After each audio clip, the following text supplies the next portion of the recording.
Bonjour et bienvenue dans cette maison de prière. Nous sommes heureux de vous retrouver aujourd'hui pour partager un temps dans la présence de Dieu. Dans cette semaine, pour vivre au cœur de la volonté de Dieu. C'est vraiment notre désir pour vous, pour chacun d'entre nous, qu'on puisse être au cœur de sa volonté. Il n'y a rien de mieux que d'être au cœur de la volonté de Dieu. Et être au cœur de sa volonté, ça ne veut pas dire qu'on n'aura pas de difficultés, pas de défis. Mais dans toutes ces choses, nous sommes plus que vainqueurs par celui qui nous a aimés. Les disciples étaient avec le Seigneur Jésus-Christ. Ils étaient au milieu de la barque, la tempête s'est levée. Un autre jour, le Seigneur leur ordonne d'aller de l'autre côté du rivage. Ils sont tout seuls dans le bateau et Jésus est là un peu plus loin. Ils paniquent complètement, ils sont au cœur de la volonté de Dieu, mais une tempête se lève contre eux. Mais Jésus n'est jamais très loin. Vous n'êtes jamais tout seul. Et aujourd'hui, je voudrais parler de cette onction qui est rattachée à notre personnalité. Alors oui, je crois qu'il y a vraiment quelque chose de particulier dans la personnalité que le Seigneur nous a donnée.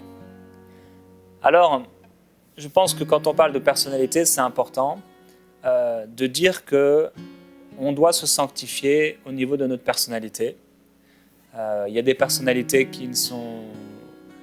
dont les fruits ne sont pas bons, mais même une personnalité qui paraîtrait, entre guillemets, mauvaise, a en elle-même quelque chose, je crois, de divin.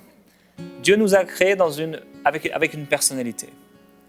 Le diable était dans le ciel et il était là, il y avait les luttes, les tambourins qui étaient là pour lui. Je crois que Dieu lui avait donné une personnalité d'adorateur.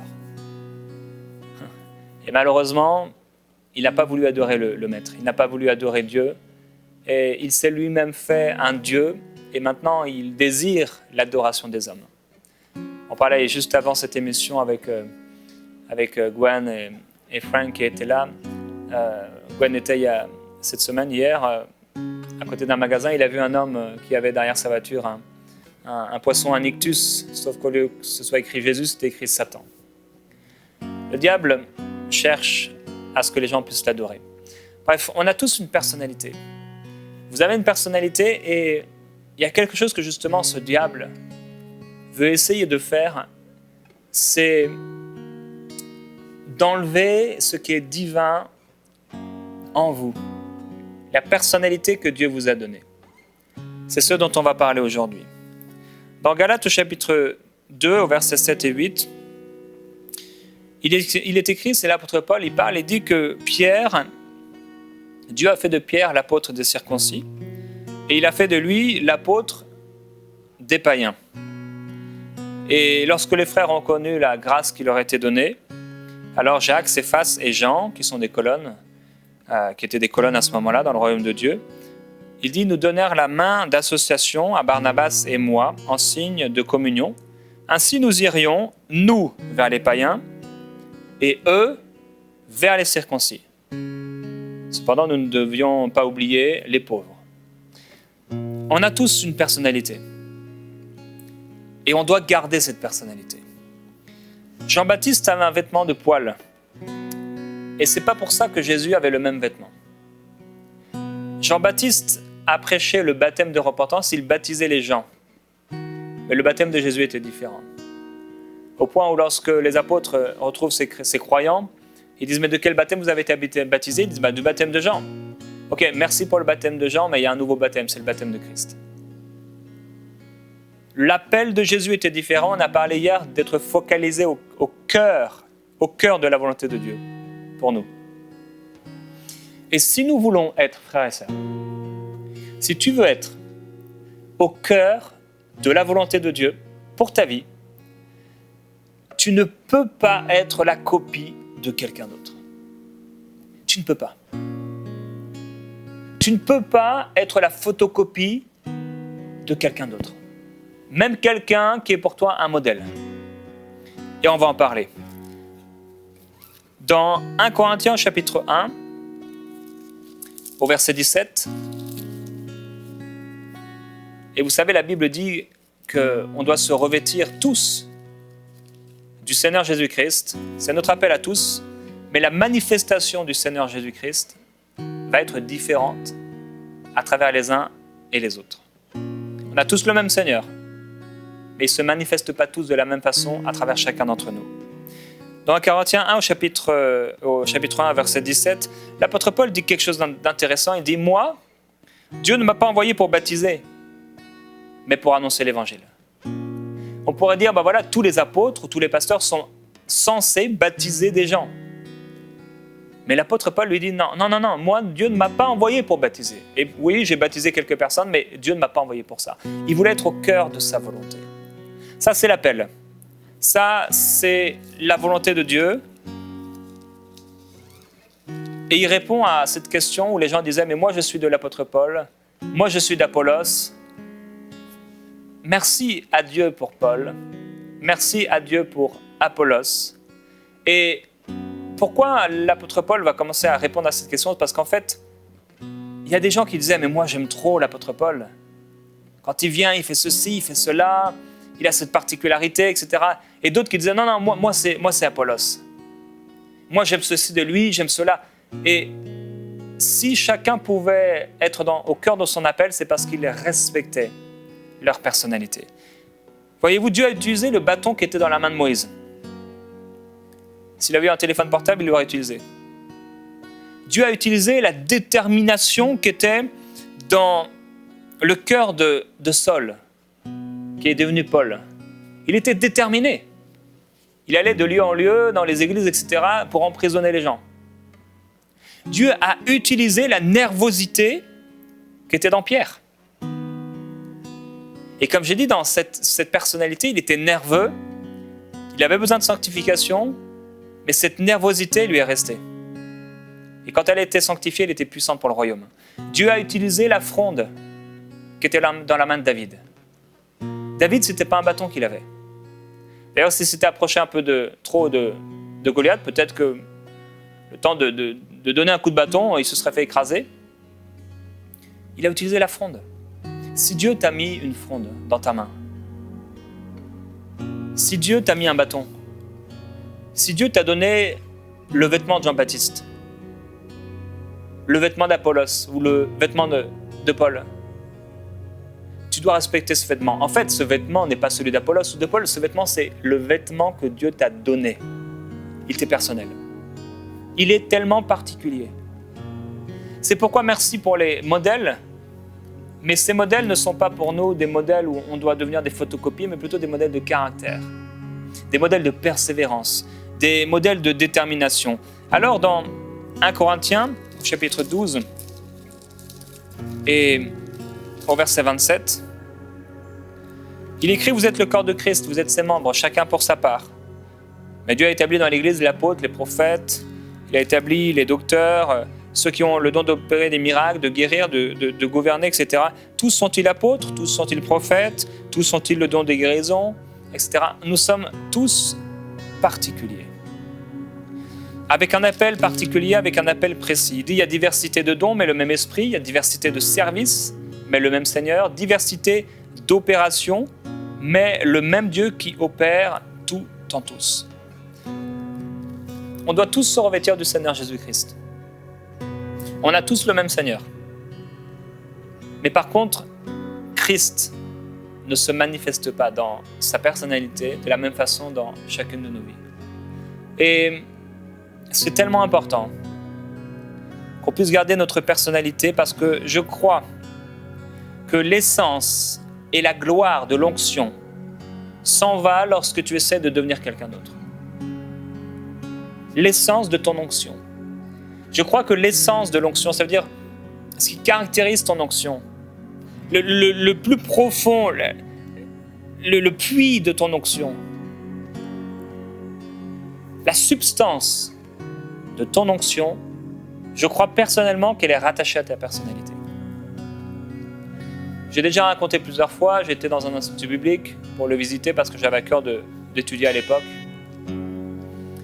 Et je suis arrivé dans un temps, donc on était dans l'institut biblique, le bâtiment, etc. Il y avait un temps de prière, de prédication.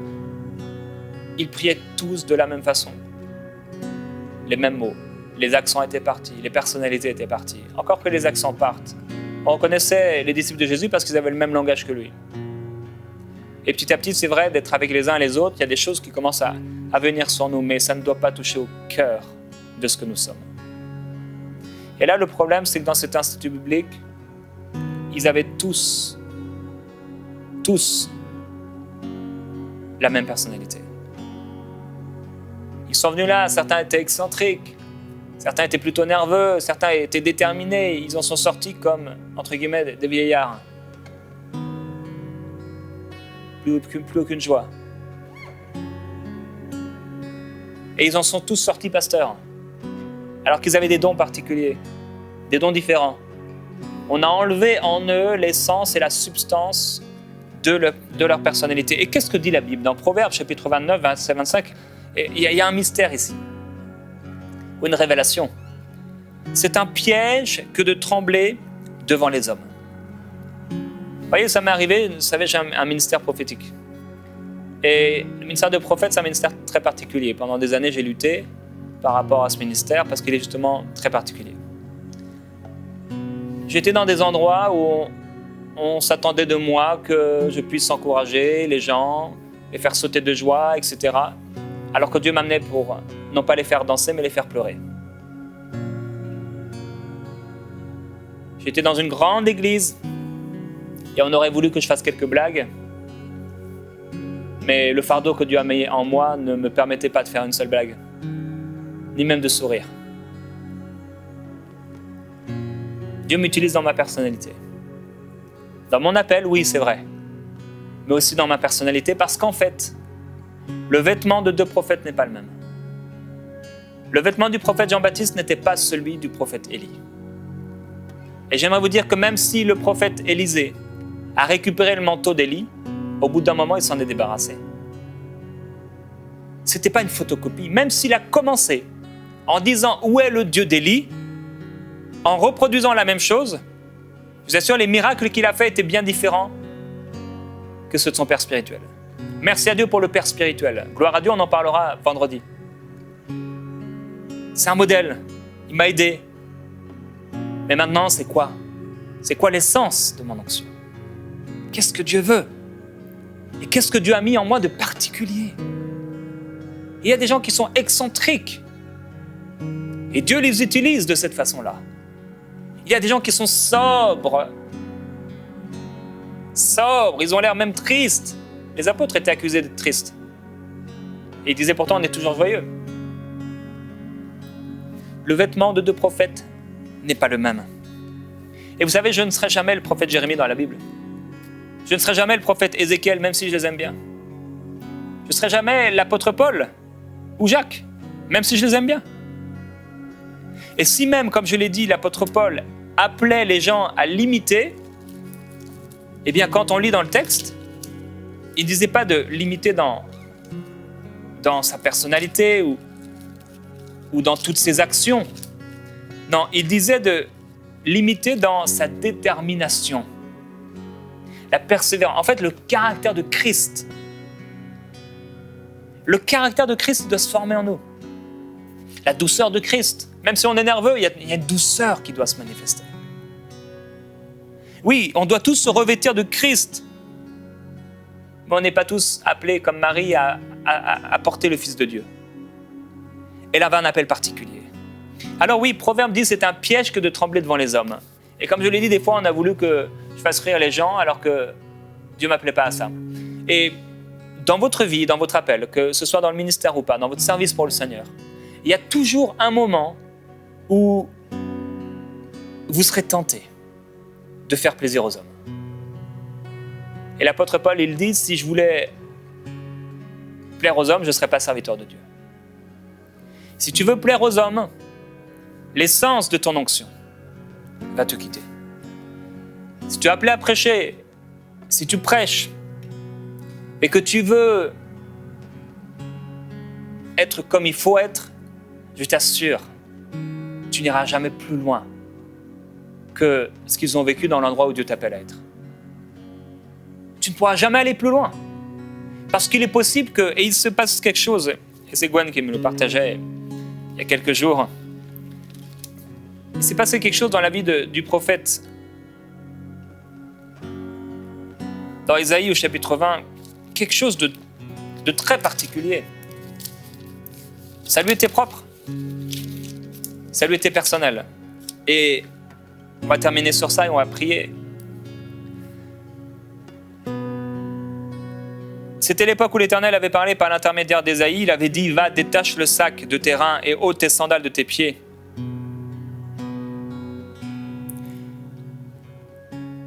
Il fit ainsi. Il marcha nu et déchaussé. Et l'Éternel dit, de même que mon serviteur Ésaïe a marché nu et déchaussé, ce sera pour 3 ans un signe. La plupart des traductions disent que Ésaïe a marché nu pendant 3 ans. En tout cas, ce qui est clair et net, c'est qu'il a marché nu pendant en tout cas plusieurs jours. Imaginez, le prophète Ésaïe 53, il a marché tout nu, comme un signe. Et ici, il n'est pas question d'impudicité, il est question d'un appel tellement particulier. Mais Dieu ne va pas vous demander et me demander de marcher nu. Votre vêtement est tellement particulier. Tellement particulier. Le vêtement du prophète, comme je l'ai dit, ce n'est pas le vêtement du pasteur. Et le vêtement du prophète Élie, ce n'est pas le même que celui d'Ésaïe. Alors je veux prier pour vous aujourd'hui. Priez par rapport à cette onction. Père, je prie afin que tu illumines. Que tu illumines les yeux des cœurs de mes frères et sœurs. Parce que certains n'ont pas compris, d'autres, leurs yeux commencent à s'ouvrir, et d'autres ont déjà reçu la révélation. Mais il y a quelque chose que tu veux faire en eux, et que tu veux leur partager aujourd'hui, à travers cette pensée. On a essayé d'enlever de leur cœur, de leur vie, ce qu'ils étaient en toi, leur particularité. Et ta parole déclare que oui, il y a un seul corps, mais il y a des membres qui sont différents. Et Père, je prie que la religion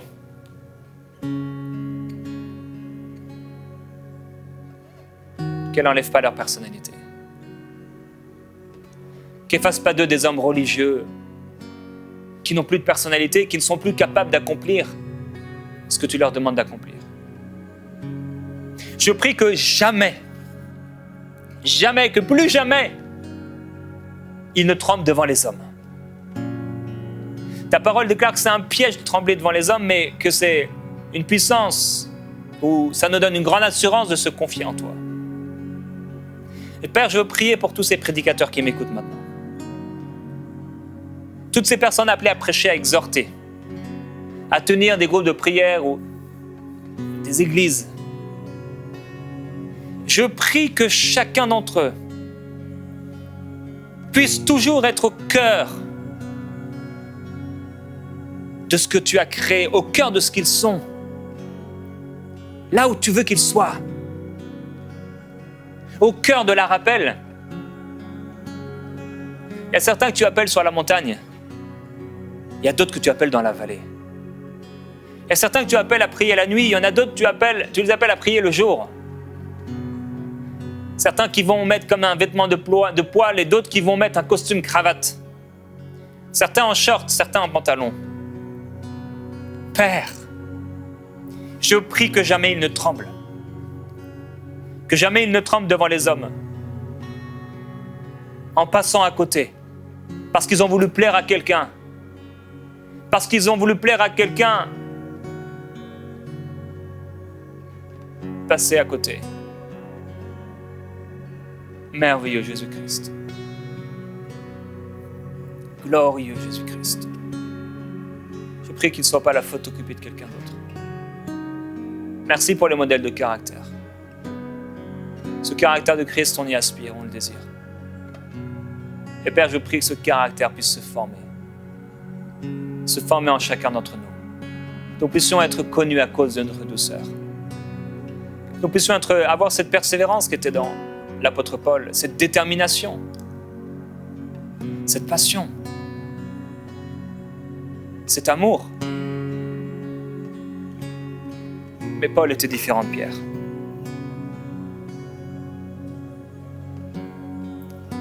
Tu leur as donné une personnalité particulière. Et c'est dans cette particularité que tu veux qu'ils exercent. Je te glorifie. Je te remercie. Merci pour ceux qui sont appelés dans tel ou tel domaine, dans telle ou telle sphère. Merci pour ceux qui sont nerveux, que cette nervosité puisse te glorifier. Que cette nervosité, ce caractère, ce tempérament, cette personnalité fasse d'eux des gens déterminés. Je te glorifie. Je te glorifie. Merci pour les personnes à qui tu as donné une personnalité, des gens qui n'ouvrent pas beaucoup la bouche, des gens qui ne parlent pas beaucoup, des gens qui ont l'air parfois simples d'esprit, qui n'ont pas l'air très intéressants. C'est Jean-Baptiste. C'est Jean-Baptiste qui sont là. Et lorsqu'ils parlent, leur parole est comme cette pomme en or, entourée de ciselures d'argent et d'or. Oui, Seigneur, merci pour ces personnes excentriques. Ces personnes qui font des choses bizarres. Personnes particulières. Des choses étonnantes. Glorifie-toi. Glorifie-toi à travers ce qu'ils sont. Je prie qu'à cause de la recherche d'approbation humaine, ils ne passent pas à côté, mais qu'ils puissent mourir à cette approbation, cette recherche de faveur humaine. Là où vous êtes, il y a quelque chose que le Seigneur a pointé. Le Seigneur a mis le doigt sur quelque chose.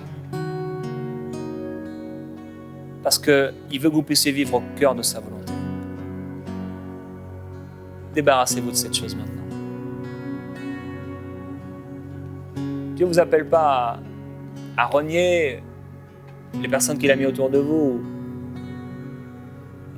à mépriser les appels des autres, ou à vous rebeller, pas du tout. La question, ce n'est pas les autres, la question, c'est vous. Ce n'est pas le cœur des autres, la question, c'est votre cœur. Posez la question au Seigneur, est-ce que je suis en train de rechercher la faveur des hommes?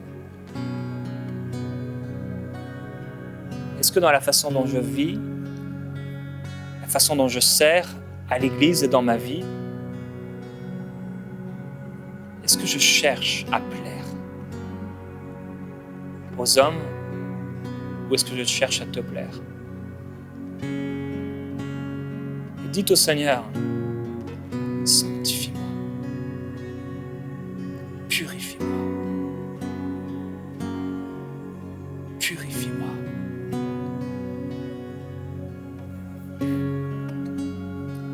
Jésus-Christ.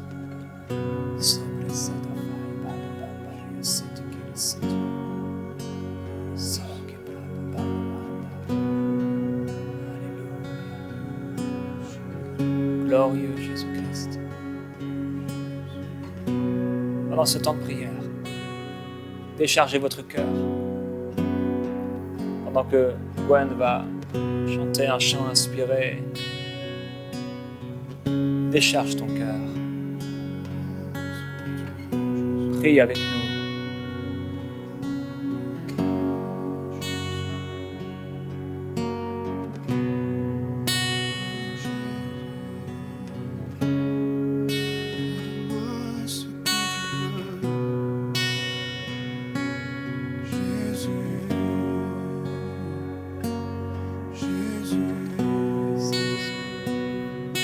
Jésus,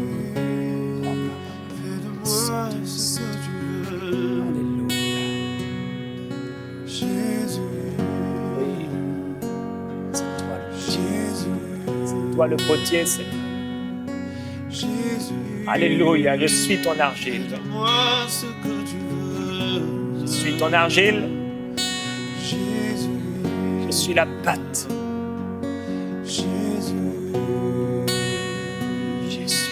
Jésus, fais de moi ce que tu veux.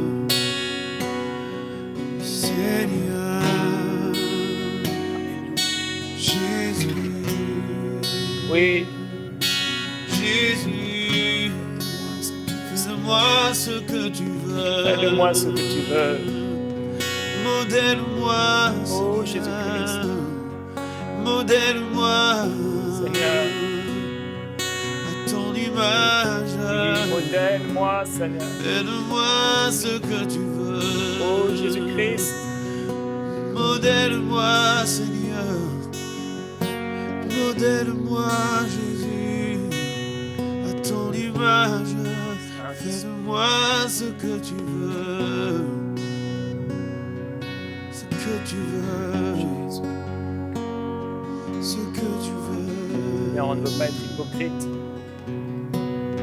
On ne peut pas faire comme Pierre a fait à un moment,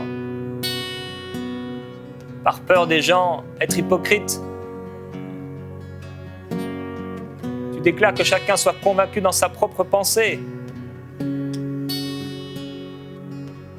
Que celui qui mange des légumes mange des légumes. Celui qui mange de la viande mange de la viande. Ta parole déclare que même l'éclat de 2 étoiles n'est pas le même. Merci pour la lune, merci pour le soleil. Et merci pour ces innombrables étoiles qui diffèrent l'une et l'autre dans leur éclat, dans leur personnalité, dans leur forme, dans ce qu'elles sont. Je prie pour mes frères et mes sœurs qui sont comme des étoiles dans ton royaume, qu'ils puissent briller avec leur forme et leur personnalité pour te glorifier au nom de Jésus-Christ. Alléluia. Gloire à Dieu, mes frères et sœurs. Je vous invite à méditer sur les passages qu'on a lus et à aller peut-être plus loin. En quelques mots, on a pu aller seulement au cœur de ce message aujourd'hui. Mais on va continuer demain et pendant toute cette semaine pour vivre au cœur de la volonté de Dieu pour notre vie.